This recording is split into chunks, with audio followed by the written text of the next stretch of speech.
السلام علیکم ورحمۃ اللہ وبرکاتہ۔ نحمدہ و نصلی علی رسولہ الکریم، اما بعد۔ مختصر حمد و ثنا کے بعد عزیزان من، میں آج آپ کے سامنے حاضر ہوا ہوں۔ آج میں ایک حدیث لے کر آپ لوگوں کے سامنے حاضر ہوا ہوں۔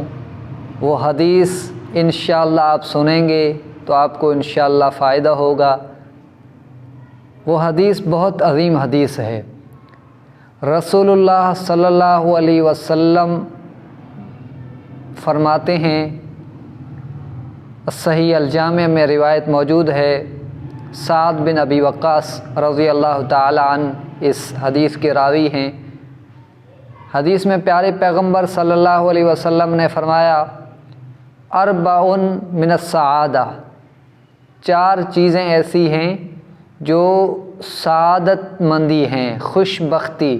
مطلب جس آدمی کے پاس یہ چار چیزیں جو حدیث میں ابھی ذکر کروں گا، جو ذکر کردہ حدیث میں ہیں، یہ چار چیزیں جس آدمی کے پاس ہوں گی وہ کیا ہے؟ وہ خوش بخت آدمی ہے۔ پہلی چیز ہے المرأۃ الصالحہ، نیک صالح بیوی ہو، نیک صالح گھر والی جب بندے کے پاس ہو تو وہ خوش بخت آدمی ہے، نیک بخت آدمی ہے۔ اس کے بعد فرمایا البیت واسع، بڑا گھر، کشادہ گھر، وسیع گھر جس بندے کے پاس ہو وہ بھی اس خوش بختی میں شامل ہے، خوش بخت آدمی ہے۔ آگے فرمایا الجار الصالح، نیک صالح پڑوسی، نیک صالح پڑوسی جس آدمی کو میسر ہے وہ خوش بخت آدمی ہے، رسول اللہ صلی اللہ علیہ وسلم کی حدیث کے مطابق۔ اسی طرح چوتھا جو ہے وہ ہے سواری، بندے کے پاس گاڑی ہو، اپنی سواری ہو جس پر وہ آسانی کے ساتھ سفر کر سکتا ہو، آنے جانے میں دشواری نہ ہو اس کو۔ یہ چار چیزیں جس آدمی کے پاس پائی جاتی ہیں وہ خوش بخت آدمی ہے، اس کے خوش بخت ہونے میں کوئی شک و شبہ نہیں۔ وہ خوش بخت، وہ خوش نصیب آدمی ہے، وہ اچھا آدمی ہے، رسول اللہ صلی اللہ علیہ وسلم نے فرمایا۔ اسی کے برعکس پیارے پیغمبر صلی اللہ علیہ وسلم نے فرمایا وہ آدمی بدبخت ہے۔ آدمی کے بدبخت ہونے کے لیے یہ چار چیزیں ہیں کہ اگر یہ چار چیزیں اس کو میسر ہیں تو وہ بدبخت ہے۔ یہی چار چیزیں، بری بیوی، بیوی جو ہے اس کی بری ہو، غیر اخلاقی ہو، اچھی نہ ہو، اور اس کے بعد جو ہے گھر اس کا تنگ ہو، کشادہ نہ ہو، بالکل تنگ گھر ہو، وہ بیوی بچوں کے ساتھ پریشان ہو، اور اس کا جو پڑوسی ہو وہ بھی غیر اخلاقی، غیر دینداری ہو، پڑوسی تنگ کرنے والا ہو، تو اس کے لیے بھی ہے، وہ بھی بدبخت آدمی ہے۔ اور آگے جو ہے وہ کشادہ گھر نہ ہو، اور آخر میں جو ہے وہ سواری اچھی نہ ہو، وہ ایسی سواری اس کو میسر نہیں جس سے وہ سفر، آنے جانے میں سفر کر سکتا ہے، آنا جانا اس کے لیے دشواری ہے، تو وہ کیا ہے؟ بدبخت ہے۔ اس طرف دیکھیں، رسول اللہ صلی اللہ علیہ وسلم نے چار نشانیاں بتائی آدمی کے خوش بخت ہونے کے لیے۔ آدمی کی خوش بختی چار چیزوں میں ہے۔ اگر چار چیزیں آدمی کو میسر ہیں تو آدمی دنیا میں خوش بخت ہے۔ نیک صالح بیوی کے بارے میں نبی صلی اللہ علیہ وسلم نے فرمایا کہ دنیا کی مال و متاع، سب سے بہتر جو مال و متاع، بہترین خیر مال جو ہے وہ نیک صالح بیوی ہے۔ جس کو نیک صالح بیوی ہو، میسر ہو، سمجھو کہ اس کو دنیا و آخرت کی بھلائیاں مل گئی، دنیا کی بھلائی مل گئی، دنیا کی اچھائیاں مل گئی۔ اور پڑوسی جو ہے اس کے بارے میں فرمایا کہ من کان یؤمن باللہ والیوم الآخر فلیکرم جارہ، جو قیامت والے دن پر ایمان رکھتا ہے، اللہ تعالیٰ کی ملاقات کا یقین رکھتا ہے، اللہ تعالیٰ پر ایمان رکھتا ہے، اس کو کیا کرنا ہے؟ اپنے پڑوسی کی عزت اور تکریم کرنی ہے، توضیع و تکریم کرنی ہے۔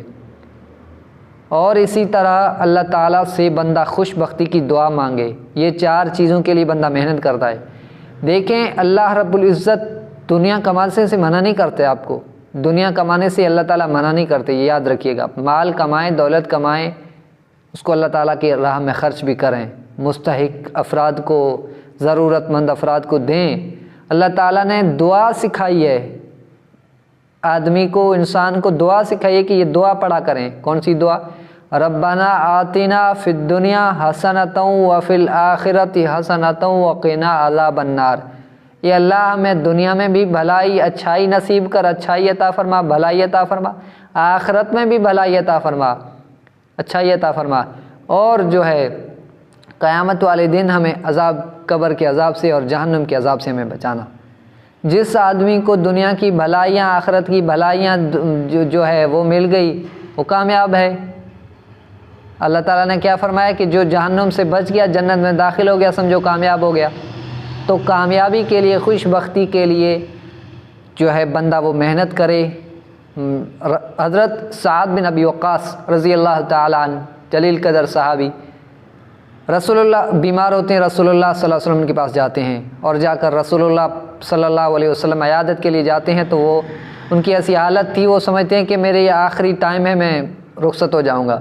تو وہ وصیت کرتے، وہ نبی صلی اللہ علیہ وسلم سے اجازت لیتے ہیں کہ مجھے اجازت دیجیے، میرا جو مال ہے وہ میں اللہ تعالیٰ کی راہ میں خرچ کرنا چاہتا ہوں، اللہ تعالیٰ کی راہ میں خرچ کرنا چاہتا ہوں۔ اور اس وقت ان کی ایک بیٹی تھی، بس ایک بیٹی تھی۔ انہوں نے کہا، نبی کریم صلی اللہ علیہ وسلم نے فرمایا کہ آپ اپنا مال پورا مکمل خرچ نہیں، وہ اللہ تعالیٰ کی راہ میں خرچ نہ کریں، تقسیم نہ کریں، بلکہ اپنے پاس رکھیں۔ پھر اس نے آدھے مال کا مطالبہ کیا کہ آدھا مال خرچ کر سکتا ہوں، دے سکتا ہوں اللہ کی راہ میں؟ فرمایا نہیں۔ پھر فرمایا تیسرا حصہ، پھر چوتھا حصہ جب کیا تو چوتھے حصے پر نبی صلی اللہ علیہ وسلم نے فرمایا چوتھا حصہ بھی آپ خرچ کر سکتے ہیں، لیکن چوتھا حصہ بھی زیادہ ہے۔ تو عزیزان من، مال خرچ کریں۔ رسول اللہ صلی اللہ علیہ وسلم نے فرمایا آخر میں سعد بن ابی وقاص کو کیا فرمایا کہ سعد بن ابی وقاص، کیا تو چاہتا ہے کہ تو اپنے بچوں کو مفلسی کی حالت میں چھوڑ کر چلا جائے، اور تیرے مرنے کے بعد وہ تیرے بچے جو ہے یتقففون الناس، لوگوں سے مانگیں، ہاتھ پھیلائیں لوگوں کے سامنے؟ کیا یہ تجھے پسند ہے یہ چیز؟ تو لوگوں سے مانگنا، لوگوں سے جو ہے سوال کرنا بالکل منع ہے۔ اپنی محنت سے کمائی بندہ کرے، اپنا کھائے، اپنا پیے۔ اللہ تعالیٰ سے دعا ہے جو سنایا اس پر عمل کرنے کی توفیق عطا فرمائے۔ ہم دیکھیں کہ ہم خوش بخت آدمی ہیں، ہم اپنے آپ کو دیکھیں کہ خوش بخت ہیں یا نہیں۔ اللہ تعالیٰ سے دعا ہے کہ اللہ تعالیٰ ہمیں ان خوش بخت، ان خوش نصیبوں میں شامل کرے جن کی یہ چار صفات پیارے پیغمبر صلی اللہ علیہ وسلم نے اپنی حدیث مبارکہ میں بیان کی۔ جزاکم اللہ خیر۔ آج اجازت چاہوں گا، اگلی ویڈیو میں انشاءاللہ پھر ملیں گے۔